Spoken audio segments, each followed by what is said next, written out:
Your voice, your opinion, your community. Fact TV, free speech protected.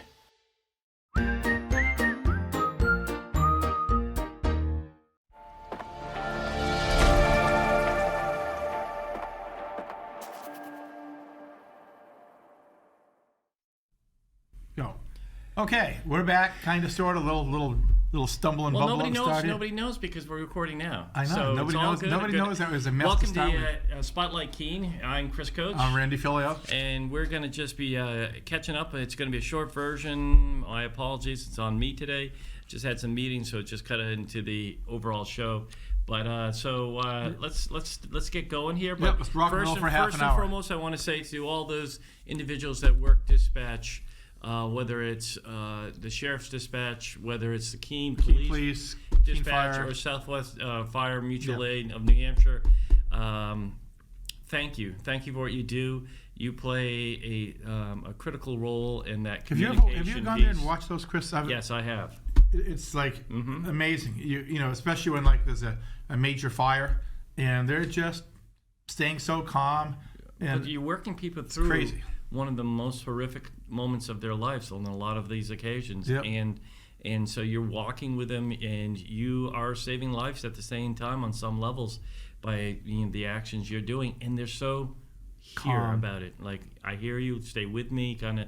And so, to all of you, thank you for what you do. Absolutely. It doesn't go unnoticed, and it's important to our community. So let's move on. So anyhow, speaking of the dispatchers too, I was sat in at the Keene Police Department, and they only have one dispatcher at a time. Southwest Mutual Aid has a few of them.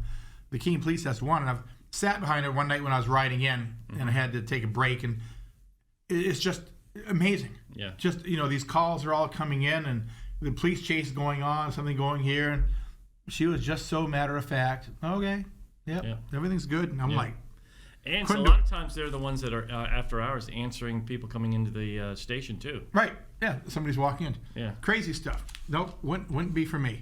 To get too excited. The old blood pressure would go up a little too high. So anyhow, which is not good for you. Nope. Tell me about it. Wanted to start off with talking about national stuff today because, national, but it is local. Okay. So it was a national event where George Stephanopoulos interviewed that's not national. Our that's Governor TV. Sununu. Yeah. Well, national TV, whatever. Yeah, okay. And anyhow, what did he say? Sununu, who tries to come across as being the moderate, shucks, gee, can't we all just get along? Stephanopoulos buried him under his own words. Sununu to come out, and Stephanopoulos asked him, he just said, you've said Sununu was part of the insurrection, that you could never forgive them for that. Do you stand by that? He goes, yeah. He goes, but you would still support him as president. Yeah. Makes no sense at all. And Stephanopoulos buried him. And as we're doing this taping here on Tuesday, Sununu is supposed to be in Keene tomorrow night, an event that you'll probably be at. Mm-hmm. I'm not going to go. I'm not going to spend my money to be in the same room as the fraud Sununu. But I'll give you. I'm going for another reason. I'm going because it's Monadnock Economic Development Corporation, and Cody Morrison has done an outstanding job.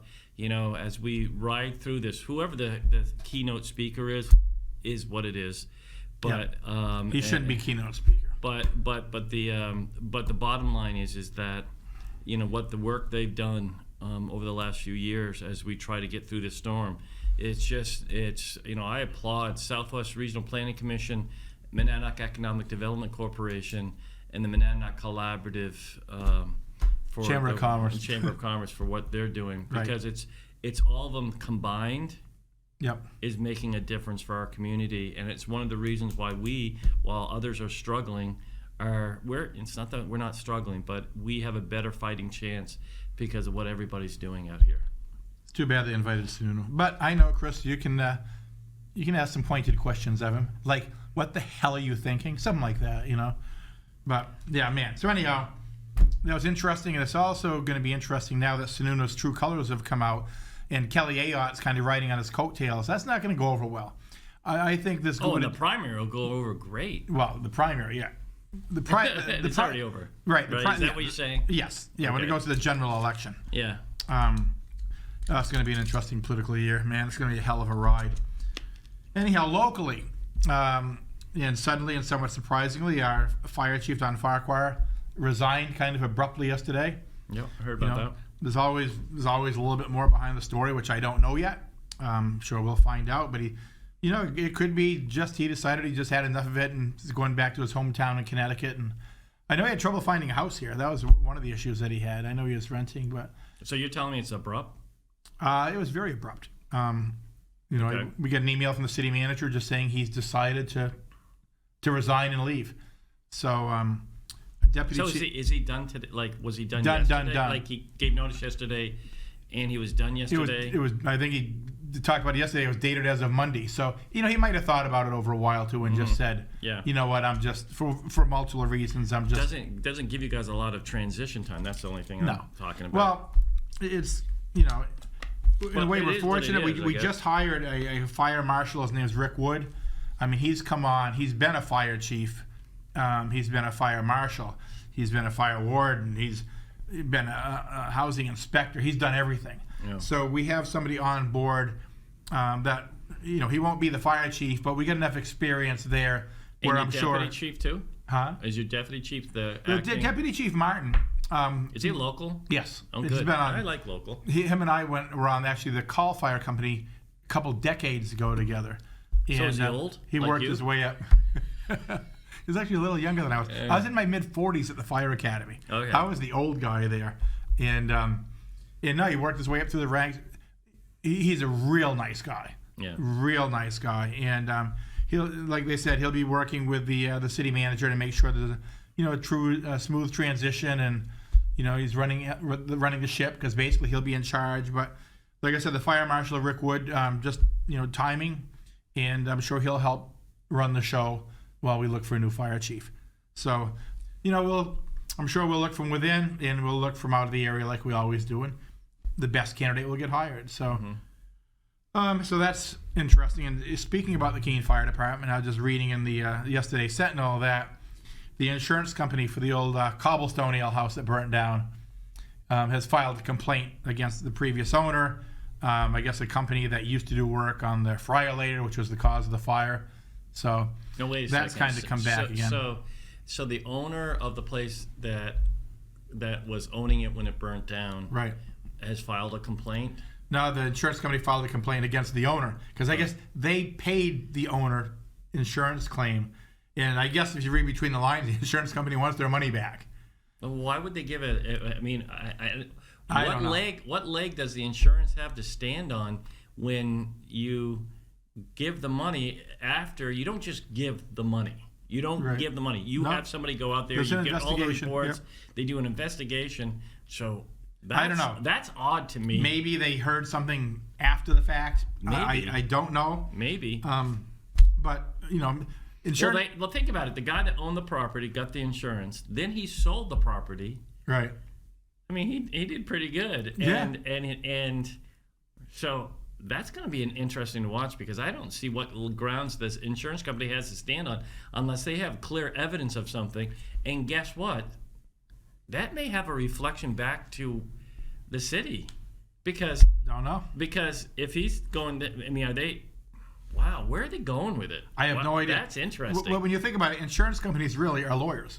So it's going to be a bunch of lawyers going after other lawyers. I don't know where this came from. I just happened to read about it. I mean, the city wasn't notified. This was, at this point, it doesn't involve the city. But I know, obviously, the fire department does inspections there. And the report that I got was they were up to date on inspections. So I really don't know.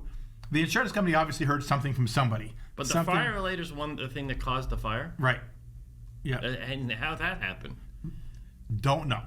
I'll never forget the video of that. Oh, there were incredible. people in the bar, smoke bellowing out, and they're just talking away, just like nothing's happening. That was incredible. And then the place burns down. Yeah. I mean, it's like... And the fire alarm was going off in the background. Yeah.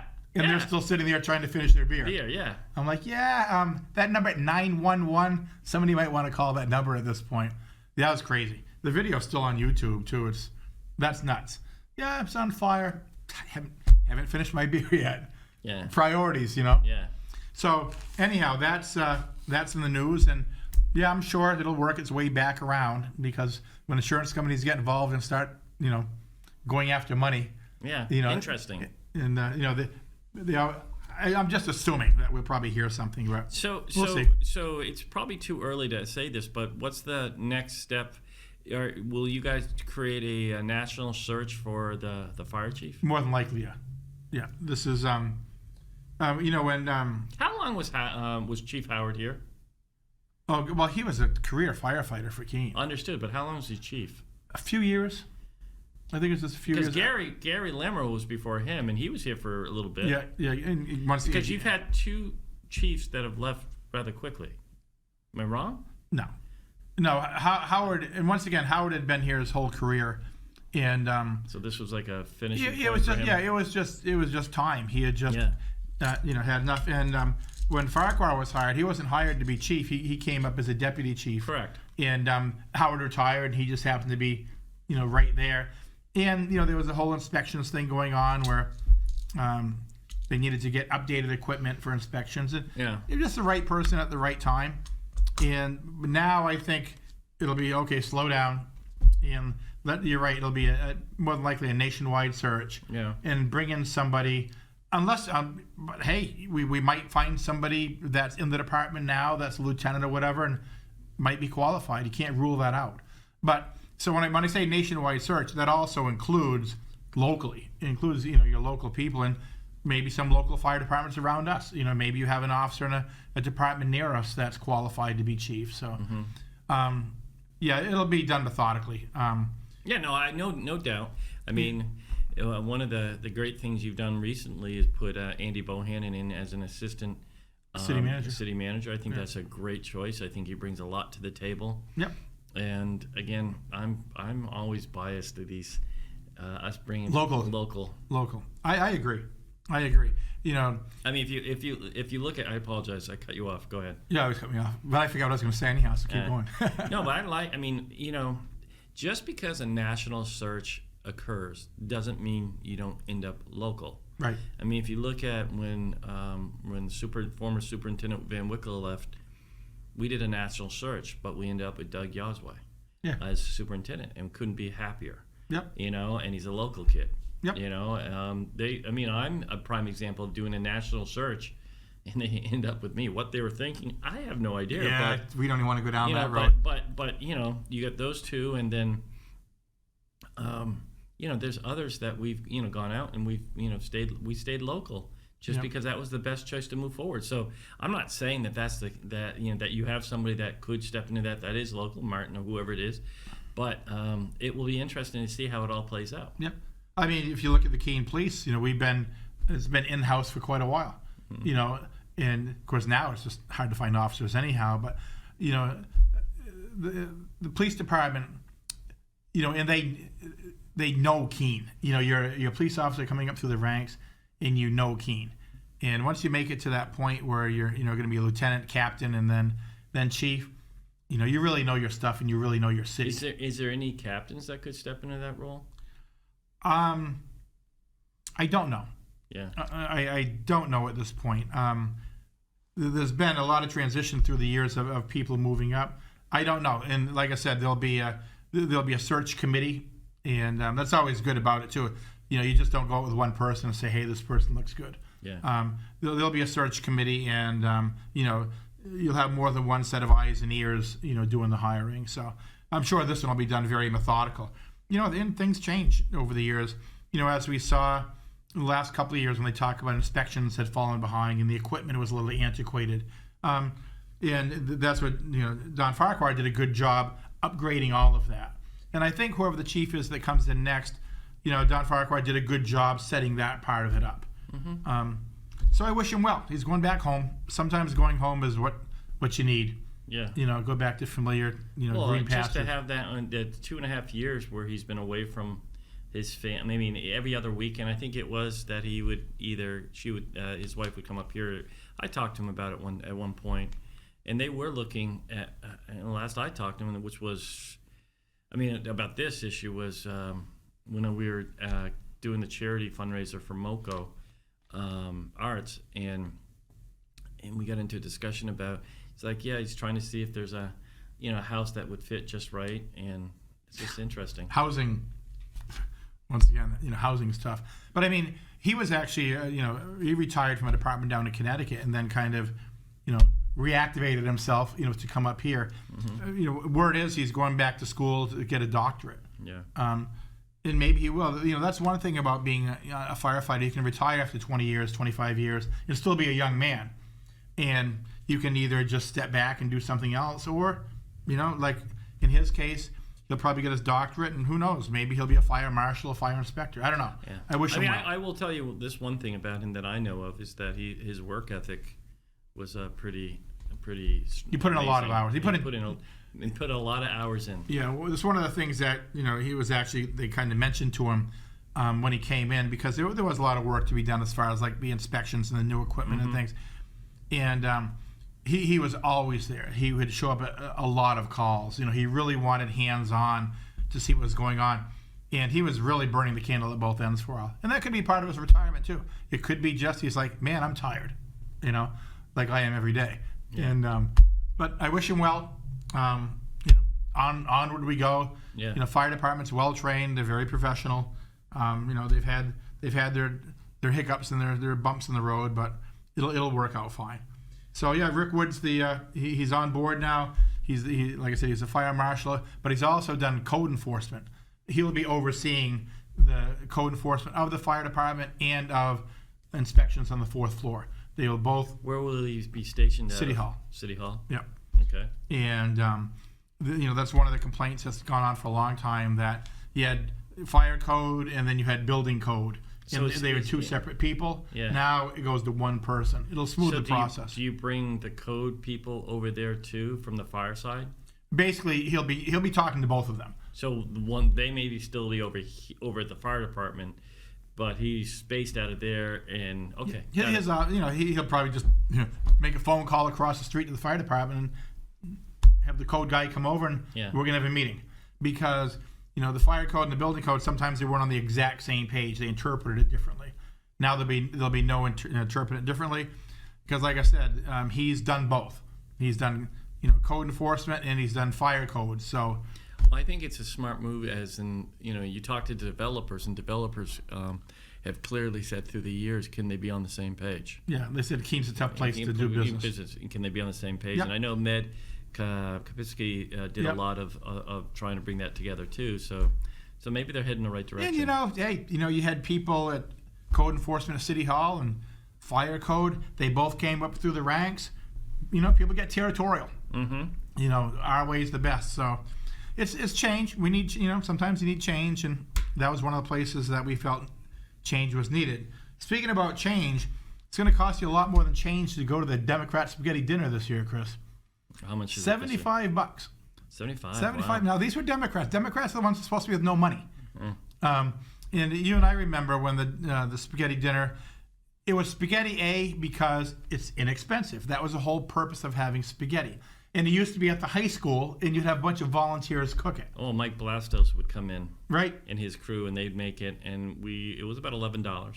Yep, and it's going to be at Allison's Orchards. I think that the local Democrat Party, Cheshire County, need to step back a little bit, sit back and kind of remember the history of what it is. This should not be a $75 a plate. A couple goes is $150 for a spaghetti dinner. Mm-hmm. I think they need to step back and kind of go back old school, and do something that's not costing $75 a person. If somebody wants to donate $75, you're one of the upper echelons of the economy in Keene, so but be it. Is it a reality nowadays that everything? I mean, you look at running for state senate, and I remember, who was it? Was it Molly Kelly who I talked to at the time, who said, you're not considered a real candidate in the state Democratic level unless you raise at least $60,000 for a campaign. And you think about that, $60,000 for $100 a job, dollars a year job. Yeah. Yeah, crazy. And then so is it getting more expensive to do everything you need to do? Are they, concerned that the Republican Party is outraising them? Are they? I have no idea what their thinking is, and I don't even know who. Oh, yeah, I do. The Congresswoman from Vermont is the keynote speaker. Nice, really nice individual. So we'll, yeah. It'll be interesting. Yeah, I mean, obviously the cost of everything has gone up, but I just think they're pricing themselves a little bit high. I know I've talked to several local Democrats that they just can't afford $150 for the couple to go to a spaghetti dinner. Yeah. So I think they need to take another look at that. So let me cross that off my list because we only got like 6 minutes left to talk about a bunch of things. Well, speaking about politics here, we have another person running for District 2 for the Congress, Rebecca Whitley. She's a state senator out of Concord area. I was doing a little bit of research on her. Very impressive. Very impressive. She's an attorney, does a lot of work for people that are less fortunate, and phenomenal person. So I know Colin Van Osten's put his name in for the Democrats too, and but I like this Rebecca. I think I think I might be throwing my hat in that ring. I think she'd do a good job. Republican wise, who knows? Had an opportunity last week to hear Senator, how do you say it, Whitley? I think it's Whitley. At a hearing that I was at last week, and yeah, she's a smart lady. And how I look at it is this way: it's for Colin, and I think it's healthy for us to have a primary. One, I think it's healthy for us to show we have a bench, and we do. And these are good candidates. I think both of them would represent us all well, not just Democrats, but Republicans, Independents, very well. They'd be consistent with what Annie's tried to do down there. I mean, Annie's been a voice for so many different areas, but she, opiate and the opiate things, strong leadership there. She was recognized by her leaders, especially a lot of the moderates, but also progressives. She just did her work and did it well. Yep. So I know the Republicans were happy to find out that she wasn't going to run again. Although it's going to be interesting what Republican put their name in there right now. Well, so far it's what Lily, the woman that ran. She received about 13,000, and she hasn't stopped running since then. So I mean, it is going to be interesting, and it is for the Republicans. It's a weird thing because you have to run here. No, you have to run here. Then you have to run here. Right, you're going to bring it back to center. Does it what you're doing over here damage you when you get to here? So it will be interesting. See if the former mayor decides to put his hat back in, and whoever else. Going to be big money in that campaign. Yeah, you talk about money. It's all stupid money. Oh, it's all of it's very stupid. money. All of it's stupid, but it will be. I'll wait to see. It's going to be a volatile election. I'll wait to see. But it's nice to know that the Democrats have two good candidates, two nice people, two strong candidates, and that the legacy of Congress Custer could be carried on by their work. Absolutely. Then you got the gubernatorial race. Yeah. I mean, it's going to be isn't that weird? Hell of a year for politics. Somebody could go like this all the way. Some people. I mean, but it's former Senator Kelly Ayotte is, and I know there's others in the race, but from what I'm hearing from she's the chosen one. That she's the one. Morse, I know, is running too. Former Speaker, Senate President, but that's what when I was in Concord, that's what I heard last week. She's the chosen one, right? And then you have on this well, she's Sununu's pick. On the other side. On the other side, you have you have the mayor of Manchester, Joyce Craig, and then you have Cindy Warmington. Right. Again, two good candidates, and it will be interesting to see. All of it's going to be interesting to see. It's the other big thing is candidates. For the House and Senate now. Can you get strong candidates, and it's an election year, and if the state stays purple like it's been in the past few years, and Biden wins his state, if he did, does that mean it's really an interesting time? I mean, when the House is split by only so few. Oh yeah. And what gets me is I can't believe on the federal level or state level why they haven't come out and the moderates taken hold of an opportunity to garner more people together to push legislation through, bipartisan. I don't understand it unless they're just afraid of getting challenged in a primary, so they just stick all together. It kills me with both the federal and the state house so close in numbers. I don't understand it. No, I don't either. There's an opportunity, and I strongly believe when we are in the middle, that's where the country is the strongest and the states is the strongest. Yep. Yeah. It'll be so interesting. Like you just said, at all the levels. The state rep, state senate. Now we got a congressional race. Yeah. President. Governor. It's like, wow. Yeah. I'm glad. I'm glad I'm not running for anything this year. Sit back and watch the show, because it's going to be crazy. And as you said, crazy money. Yeah. Crazy money is going to be spent for this. I got a question for you. I have an answer. School. I bet you don't. What does the school district do for power? Do they have a contract that is with a Freedom Energy or something like that, like a 3-year type, locked in rate or something like that? Do they have something different? They do, but I'll have to get back to the exact, because power. I remember that was being talked about the power issue at one of the meetings that I was at. I will have that for you next week, and I'll get a breakdown on all of that. Yeah. About the power agreement. Okay. And the contracts with oil companies, and I'll get that for next week. Are we almost out of time already? Well, we got a mini show here this week, so I want to thank everybody for listening in. We apologize. We'll be back with a regular show. We'll do next a full week, hour next week, and we'll talk to you next week. Have a great week, guys.